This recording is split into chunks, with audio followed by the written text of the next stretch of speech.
The way I usually like to start these conversations is to talk about people's evolution of race consciousness. And what I mean by evolution of race consciousness is, when did you learn that there was a racial hierarchy that has been enshrined through, generations of integration into our institutions and our systems of power, and that white people were placed on the top and black people were on the bottom. Typically, people can pinpoint times or moments where that became clear or clearer to them.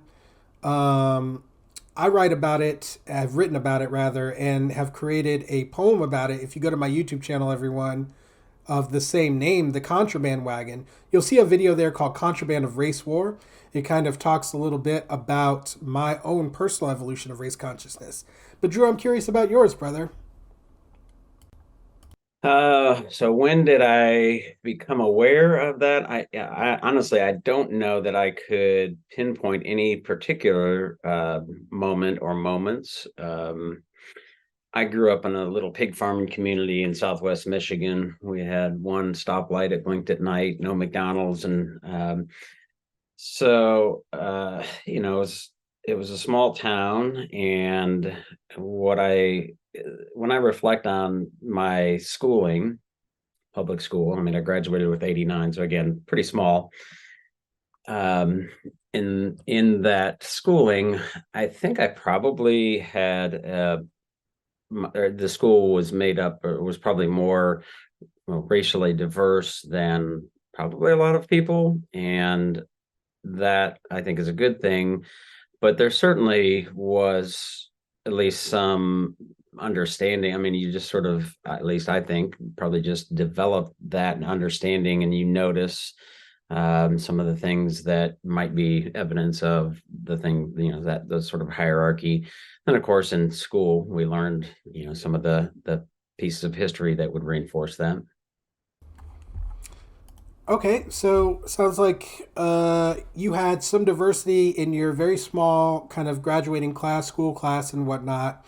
And it sounds like through observation and through some of the history you learned in classes is how you kind of, and just like, I guess, your environment, you kind of like took in some messages that like helped you, understand that such a hierarchy did exist, or I guess that race and racism exists.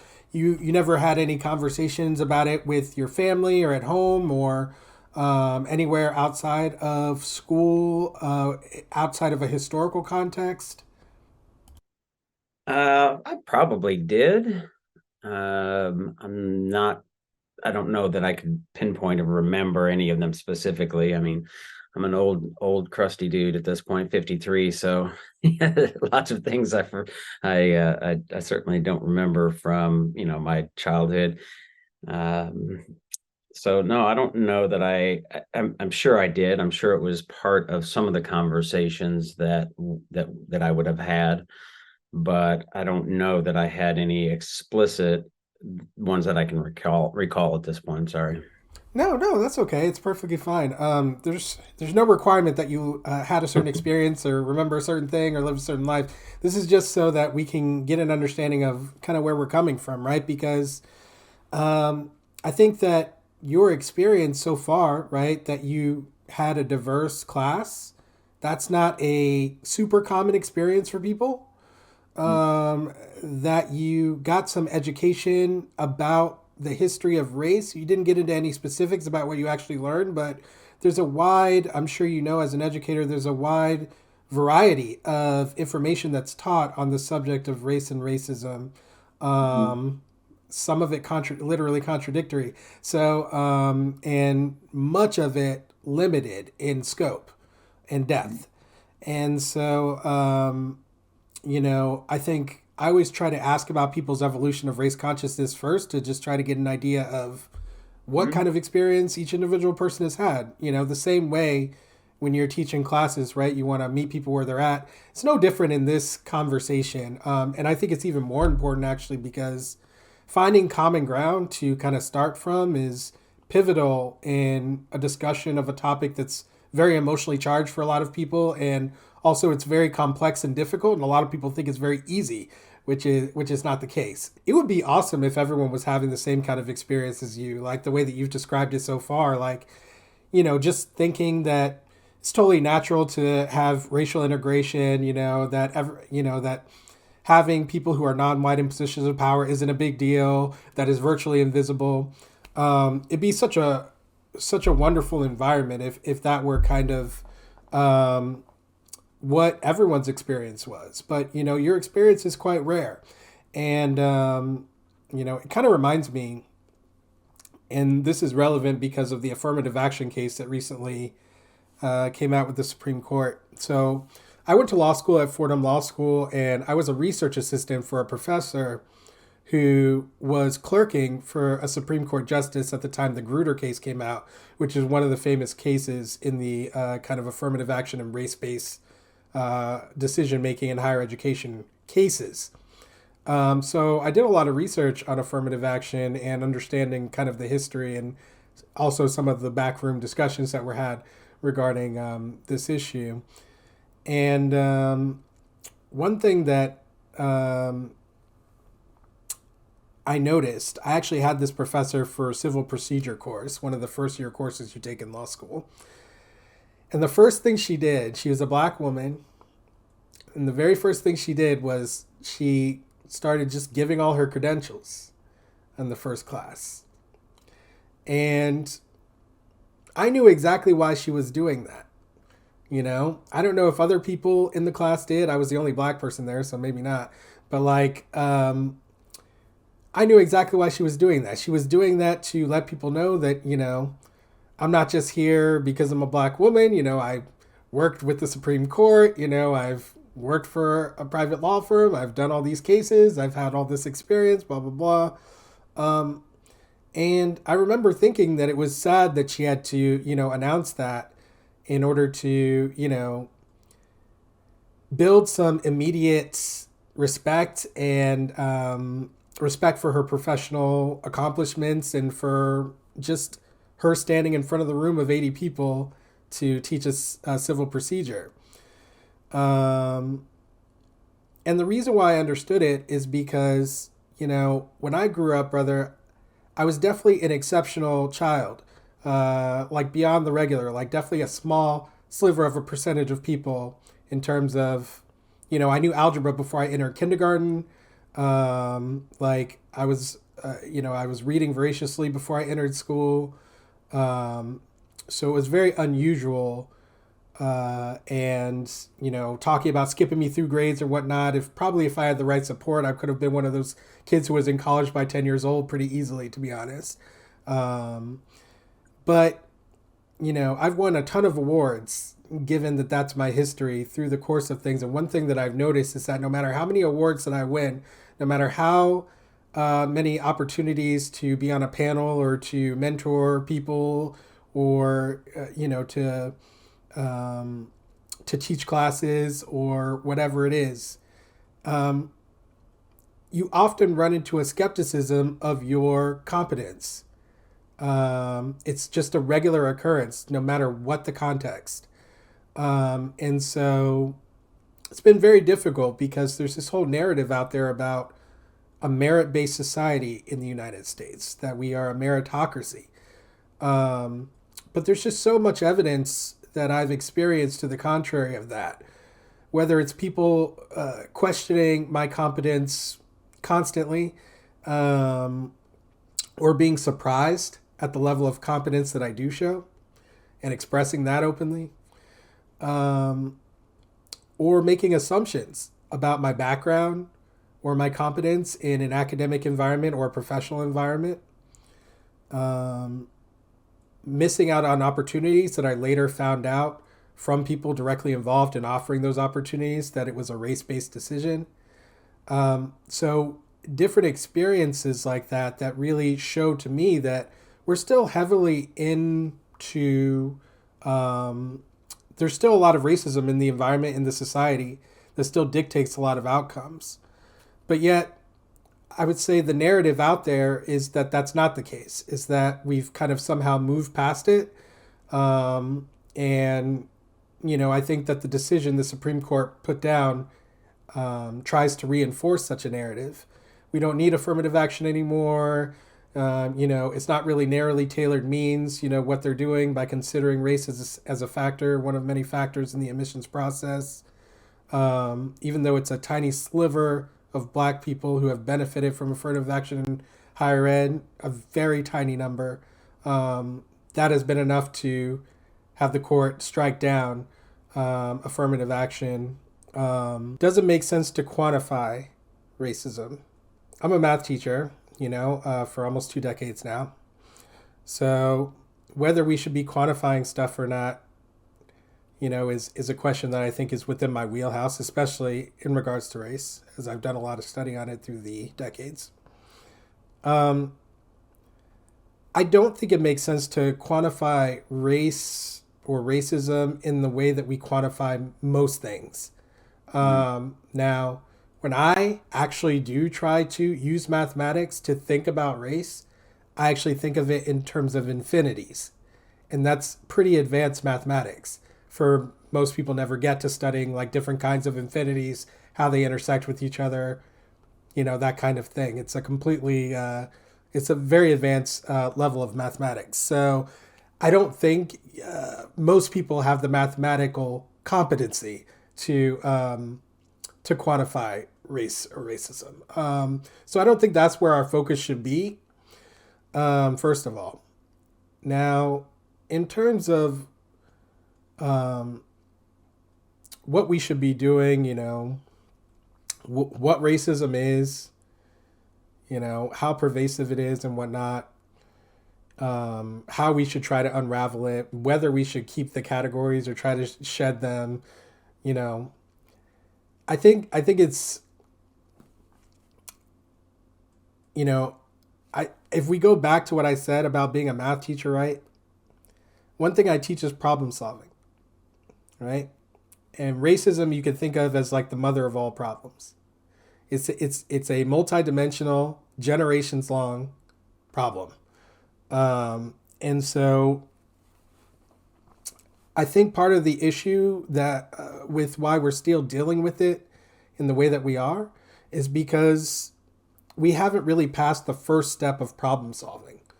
In my problem solving classes that I've taught through the years, you learn that the first step of problem solving is, what do you think? Identify the problem. Boom! Exactly. Identification. If you can't identify the problem, especially in mathematics, it's impossible to solve it. Literally impossible. And we are well within the identification stage, despite the fact that race as categories and racism as a social construct has existed for generations, we are yet still in the identification stage of the problem. We're still arguing over what racism is and how it operates. I like people to think about that critically because why is that, right? Why would it be that after all these generations, we're still arguing about that? I think that that's a question that a lot of people don't sit back and wonder about. And I wish people would be more curious about that because it's illogical. It's quite illogical that we would still be arguing about the basic definitions at this point in time. Now, you had mentioned that like presently there's stuff going on, right? Well, there's a lot of propaganda out there about race and racism that's being put out there, a lot of misinformation, a lot of stuff meant to sow discord and confusion about the issue. And as you know, a lot of anti-CRT laws have been passed that have been written like catch-all laws to stop any discussion of race or racism or its history that might make anyone feel bad, which I think is a very funny way that they put it because, Black people have had to sit through classes where they have to hear that their ancestors were slaves and that the people sitting around them's ancestors were their masters for some time. And nobody decided to write any laws protecting our feelings. So it's clearly laws written specifically to protect racialized white people's feelings. And I think that when stuff like that happens, people need to kind of critically reflect on how could something like that happen? How could laws come to fruition based on an admitted propagandist strategy that protect white people's feelings.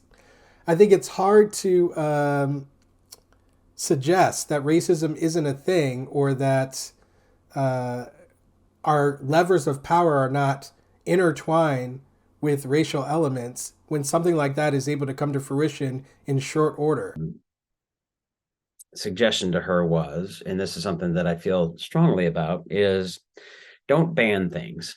Because number one, I told her, I said, if I were still teaching history and you told me I couldn't teach the 1619 project, I probably would try to teach the 1619 project, right? Not because I agree with the central tenet that they put forth about 1619 being the actual founding date or year of the country.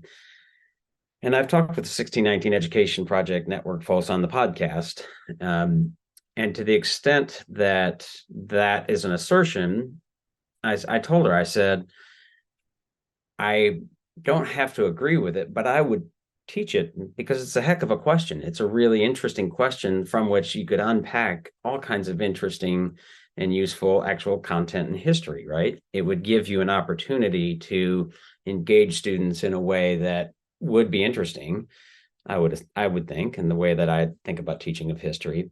And I said, if I were to do that, would that violate this bill that you've drafted? And she said, yeah, it probably would. And she actually asked me if I would draft some replacement language, but we never got there because, like I said, the other bill got to the floor and got passed. So my recommendation, my advocacy is stop trying to ban things, right? Stop trying to say you can't read this, you can't say this, you can't think this. And instead, we should insist that sort of the application of liberal science is how we work through and deal with all of these kinds of contentious issues, whether they're on pedagogy or on culture war issues, that we insist on engagement and that through the lens of liberal science, which is viewpoint diversity, curiosity, intellectual humility, all of the sort of tenets of liberal science that try to engage and look at the complexity and nuance of that. And one of the best, speaking of history, and I would definitely recommend this, and I think it's one of the best books I have read in many years. And this one happens to be on history and the teaching of history. Jermaine Fowler, who lives here in Louisville, and he reached out to me just before COVID, and he has he does work. His project is called the Humanity Archive. You can go to thehumanityarchive.com, I think is the website. And he's just such a history buff, worked in the restaurant business, like he's not an academic, but just loves history. Grew up in Louisville, and he, during COVID, and I didn't know he was doing this, he wrote a book called The Humanity Archive, and it's the subtitle is something about, recovering the soul of Black history from whitewashed something. I'm butchering that, but hopefully you get the sense of it. And he wrote this book, and it's a New York Times bestseller. So it is really, really wonderful. And the way that he treats the ways that we think about and talk about history, I think, is very consistent with what I would say is the application of liberal science. And so I can't recommend it enough. Your reflections on liberalism as it relates to race and racism, and in terms of dealing with racism, we should use a liberal kind of framework in order to deal with it. I've talked to other people who have that same kind of perspective, and to be honest, it's very hard for me to grasp and understand, number one, how people come to such a conclusion, and then number two, what it means to people. So, what does it mean to you to deal with the issues of race and racism via liberalism? What does that mean? Yeah, so the work of Jonathan Rauch, who wrote he's written more than just two books, but the two books that I think are specific to the application of liberal science. 1993, the book is Kindly Inquisitors, and then he followed up with a book called The Constitution of Knowledge, and I think it was 2020 or something roughly like that. And it's sort of a sequel. And the first book, it's actually really fascinating because it's 1993 and it feels like a time capsule, because some of the language that he's using, anti-racism is one of the terms that shows up, and it's like, oh, like this is not a new term, and it's certainly been popularized in recent years as a term, of course, with Ibram X. Kendi. But those two books and the work of Jonathan Rauch, I think, are essential reading, and I think educators and basically everybody could really, really benefit from that. And I won't say that I'm an expert in, I'm trying to think about how to sort of quantify or define it in a way that makes sense, because it's a sort of big concept, but there's sort of two core rules, right? One, which is the fallibist rule.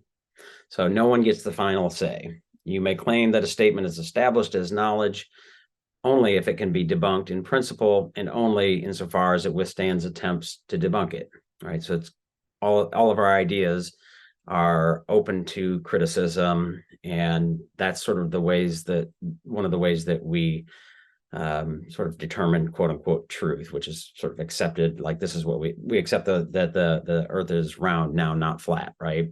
Until proven otherwise.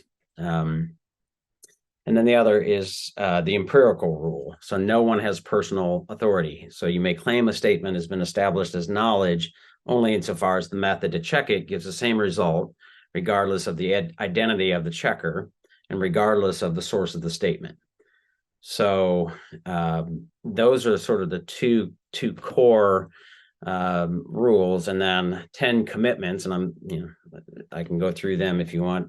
I don't want to belabor Let's start with those two first. So it's an interesting example you gave about the Earth being round versus flat. The reason why we know the Earth is the shape that it is because of mathematics. That's why we know.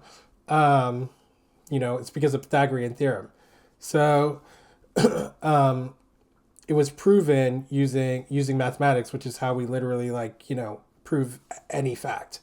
And so I guess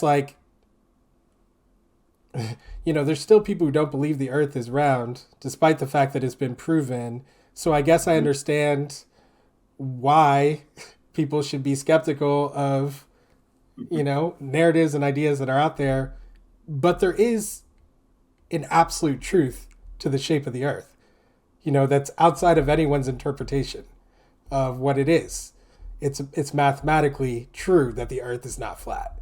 Regardless of what people want to believe about it or not, or want to perceive about it or not, it doesn't really matter. And so I think that we need to be careful. We're talking about truth. There's absolute truth, which has it doesn't really matter how people perceive it. It's true no matter what, whether people want to think differently about it or believe something else or whatever, it doesn't matter. Like Kellyanne Conway saying that Trump had the most people in attendance at his inauguration than any inauguration before. Well, you can count those people, right? And you can find out whether that is true or not. So, her belief that there's no way to find out is neither here nor there. It's irrelevant. We know that there's a way to find out. We know what it is. We know how to do it. And we know that if we engage in it, then it will work. Right. But so it's relevant, and I agree with you. It's relevant, though, because Trumpism and sort of that mindset that Kellyanne Conway is displaying there is illiberal, because I agree with you. You can look at the math. You can say, look, there's evidence here, right? This is what is actually true, but not everybody agrees. And why don't they agree? Well, because they say Trump says this, and he has personal authority. He is the giver of truth to some of those people. And so that's a sort of violation of that empirical rule, if that makes sense, right? So what he says is true because he's our, fill in the blank, our savior or our leader, whatever, right?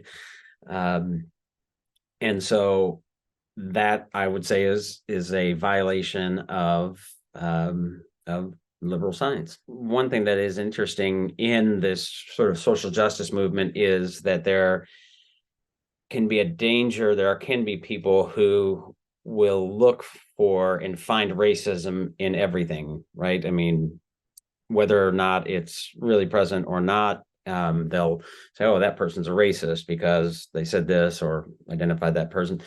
And, sort of one of the central tenets of sort of critical race theory is that racism is endemic and that is sort of flowing through the blood and the water of our culture and all of the things that we do.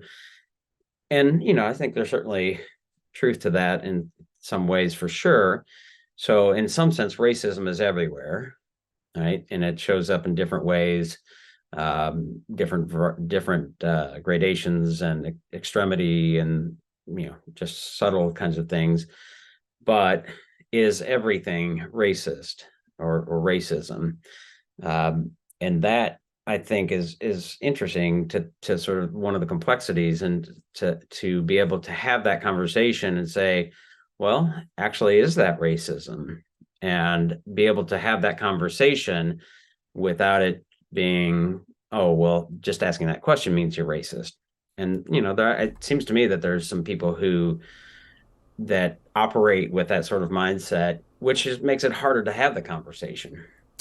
Interesting. Okay, I think I understand where you're coming from a little bit better now. I would say that typically when people are inquiring about whether something is implicating racism or not, they're doing so because they're denying that.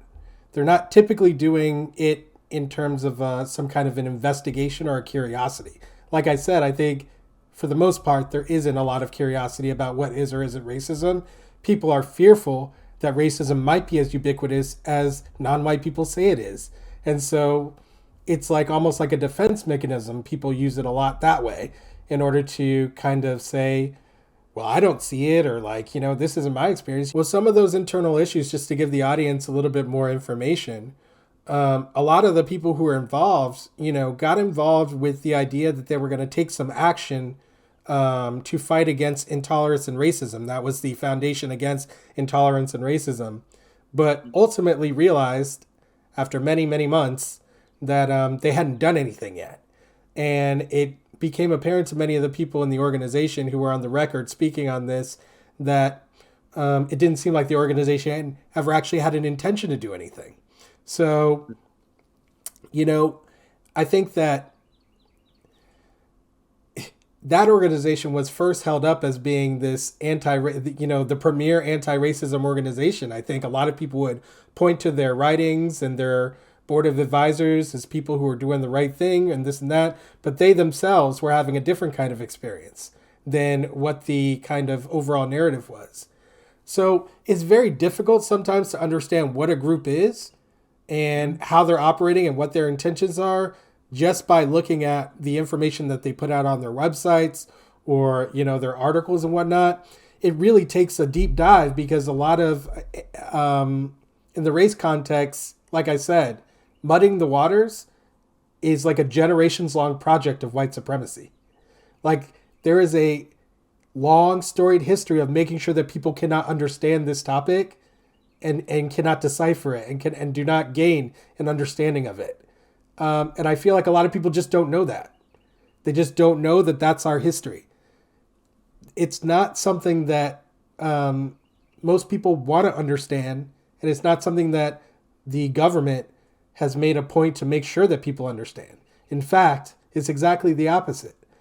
Our country has made sure that people do not understand the subject of race and racism. It has been very clear that that's the intention. I don't know how much clearer we can get with all these laws being passed to prohibit instructing people on it in public education. So for me, you know, I'm coming from having studied that, having observed it, having even experienced the same thing myself. Like, for instance, at my institution, we have a diversity, equity, and inclusion group, right? Well, I wanted to get involved in that group because obviously I'm doing this work myself as an individual, right? I was like, well, let me bring my experience and my knowledge of having these conversations and facilitating them to the table. Well, when I came to the group, it was number one, I was the only black person there, right? So that was interesting. It was all racialized white women who were running it. And when I suggested and kind of explained what the work that I do and what I thought I had to offer, there wasn't a lot of curiosity about my work. There wasn't a lot of excitement about the fact that I was there. There wasn't a lot of appreciation for my perspective. And it's something that I've experienced time and time and time and time again in many, many contexts. And so I just feel like, you know, there's a lot of barriers to this kind of education, to this kind of building of the common ground that we've been talking about today, that people are just totally unaware of. A lot of it is internal stuff that people need to work on personally, that they have no concept that they need to do that work because no one's ever suggested that they need to. So they're just walking around needing to do some internal reflection on this subject matter, but have never even considered that that might be reality, you know? So it goes deep, brother, is my point. Is like, this is not something that can be, you can't really make wide, broad statements about it. Everyone's in a different place of development because we haven't done any kind of organized, specific education about anti-racism. We haven't made anti-racism part of our national identity. We have made racism part of our national identity very clearly and very explicitly.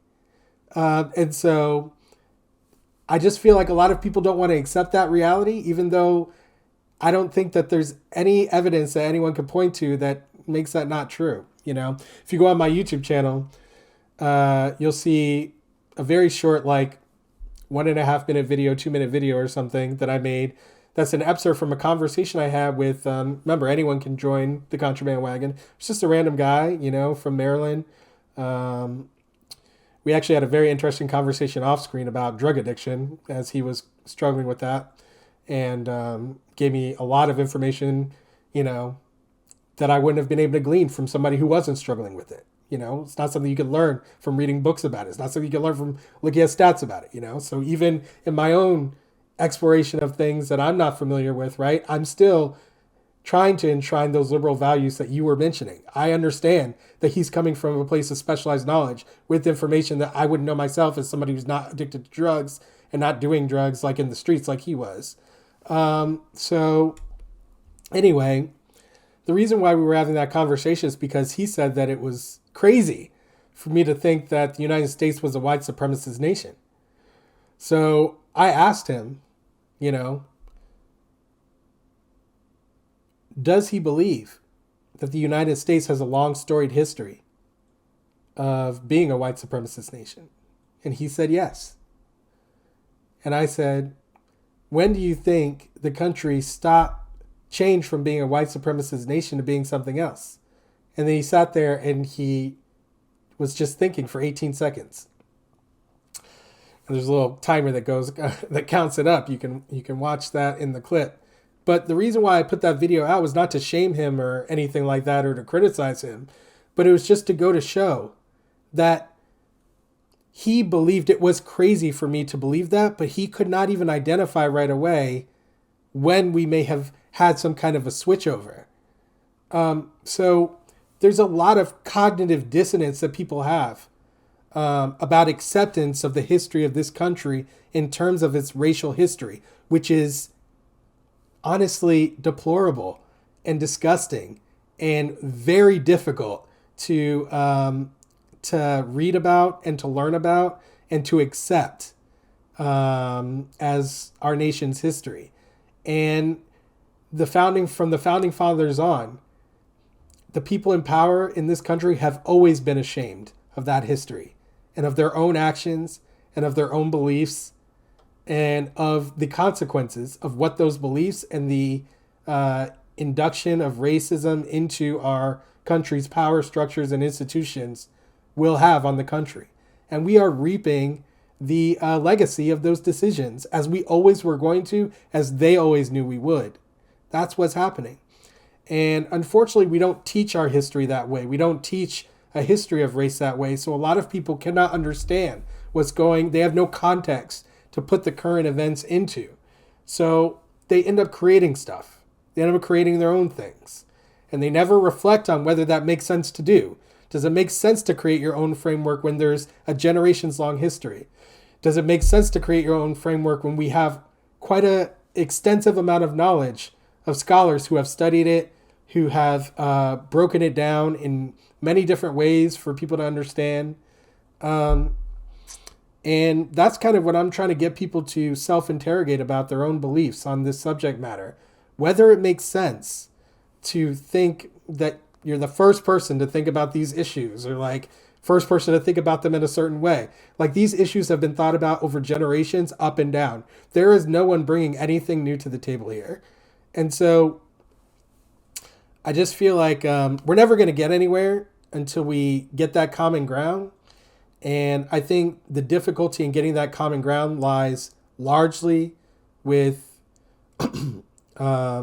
resistance against learning about it from the government and from internally racialized white people, but many other people who are non-white as well, not wanting to accept the true nature of the racial history of the country and what that history means for our present struggle. I'm not sure I would agree that we wouldn't see, or that it's not out there. Some of those kinds of examples in media, it seems like I've seen those kinds of stories, and I think one of the things that is a real problem is it goes with the tribalism, it goes with the partisan stuff, right? It's so hard to find and consume media that isn't consumed by some partisan tribal narrative kind of thing, right? That everything that Trump does is bad, or everything that Joe Biden does is bad, or you can go down the list of examples and things like that. And what seems to me to be true is that very, very many people are consuming loads of media, or whatever media that they're consuming is giving a highly incomplete picture of reality. Because that sounds like complete agreement with what I said to me. So I don't. Yeah. Are you disagreeing with what I'm saying? That sounds like complete agreement. Well, I would say that I see. I think there are examples of the kinds of stories that you mentioned that show up in media. I'm not saying that there are zero, but I think that they're very limited, and I also don't think that. I think most of them deal with violence. I don't see a lot of stories that don't involve some kind of violence, something racially charged with violence. I also don't think a lot of these stories make mainstream news at all. I'm not sure what you're referencing there, but I follow media of all kinds, of all types. I'm constantly consuming media from all different political sides. I'm not seeing it, so I'd be curious to see what you're referencing there. But yeah, okay, I get your perspective. Well, listen, I know you got to go. I appreciate you giving me 2 hours of your time. This is a very interesting conversation. I think, to be honest, I feel like we're just scratching the surface. And I'd love to, delve deeper. The devil's in the details with a lot of this stuff, as I was trying to explain to you during this conversation, because as Vanara Cody wrote in the chat here, disinformation is key to perpetuating racism. It always has been. We're talking about a generations-long disinformation campaign, and I don't think people view it that way, because they just don't know about it. Because it's not something we teach. It's something you would have to learn only through independent study, which most people haven't done. And so I just encourage you to, you know, when people say racism is everywhere, racism is everything, you know, take it with a grain of salt and try to explore what they mean by that, why they may have come to that conclusion. Question your own beliefs, about it, and I'm going to look for more of those stories that you're mentioning that you're seeing. Because, like I said, I have these conversations all the time. I've been having them for decades. I've heard all kinds of insider stories. I don't see the stories that I hear people expressing about their own personal experiences reflected in media. I just don't see it. I've never seen it. So I'm gonna look for it. I'm gonna I'm gonna investigate that. And if you find anything, please share it with me because I actually want to see. Because I am curious and I want to learn. And if I'm getting a limited viewpoint, I need to see where I'm missing. And I encourage everybody who's watching to do the same. So thanks for sharing your view on liberalism and race, and I hope you'll come back, brother. I appreciate the time, the conversation, and hopefully it was helpful. Yeah. All right. Be well. Take care, and I'll see you next time. All right.